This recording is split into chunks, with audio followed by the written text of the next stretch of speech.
Hi, welcome everyone. This is Eric Rodebois, EPGD Attorneys at Law, PA, EPGD Business Law. I'm happy to say that this might be one of my last videos in this office. We'll see how many more we can get out of it, but we'll be moving in the next couple months.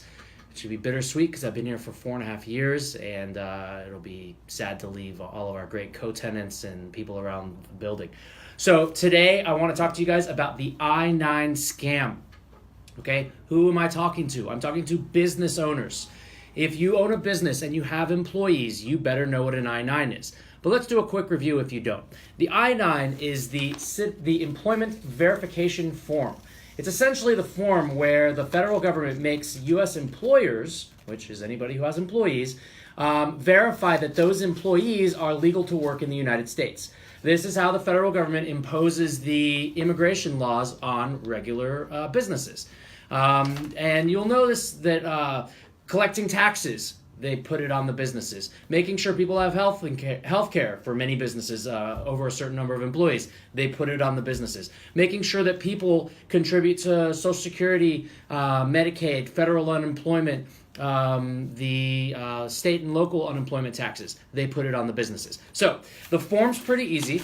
It is, let's say, 2 pages that need to be filled out. It needs to be done within the first 2 days of it's either 2 or 3 days of the employee starting their job. And just as a quick aside, there's a record-keeping requirement. This is actually page 3 of the form. It tells you you can either pick something from this list or something from this list and something from this list. So it's either just this, like a U.S. passport, or a driver's license and a Social Security card.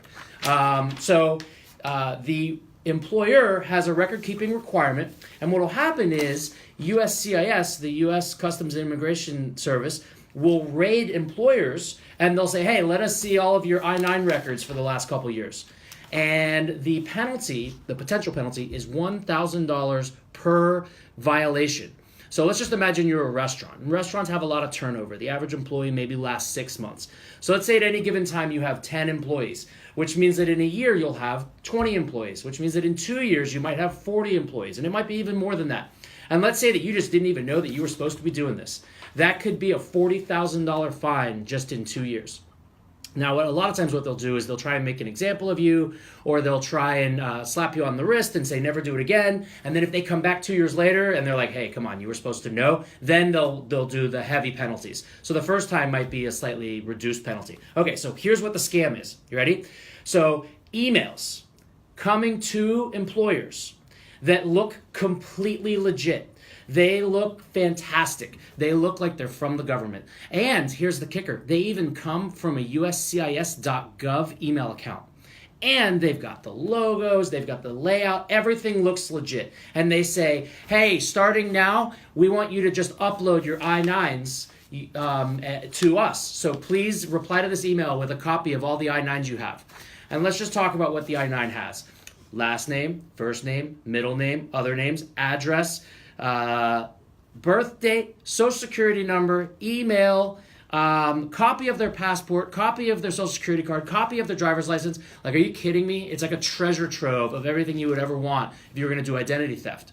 So, first thing, the government doesn't email people, guys. It just doesn't happen. The phone calls you guys are getting from IRS, from some guy, it sounds like he's from Bangalore, and he's telling you that you owe lots of money. Like, that guy, that's a scam. This is a scam, okay? So just so you know, there is no requirement to submit the I-9s to the government. You, the employer, just have a record-keeping requirement, which just means you got to hold on to these in a safe place, and you got to make sure that you get them from each and every employee, and you got to be ready to respond to an audit if the government ever comes and just wants to check and make sure you're doing it right. So if you're getting an email from the government, you need to stop. Do not answer it. And who's really at risk here are HR directors who are overworked and underpaid. They get this email, they don't spend much time thinking about it, and they submit these papers to the government, but it's not the government, it's actually some scammer in Russia who's about to hack all of your employees. So for those of you all out there in EPGD land, try and do things by the book. Make sure that you're getting your I-9s and all the other required documentation just real quick, when people start to work for me, I have them do a W-4, which is so that they can be paid as a W-2 employee. I have them do a W-9, which is in case I need to issue them a 1099 miscellaneous for whatever reason. And I have them do an I-9. I have them do it on the first day. And last point is I have them do a contract. So for all you out there, EPGD, I hope to see you again soon, and have a great day.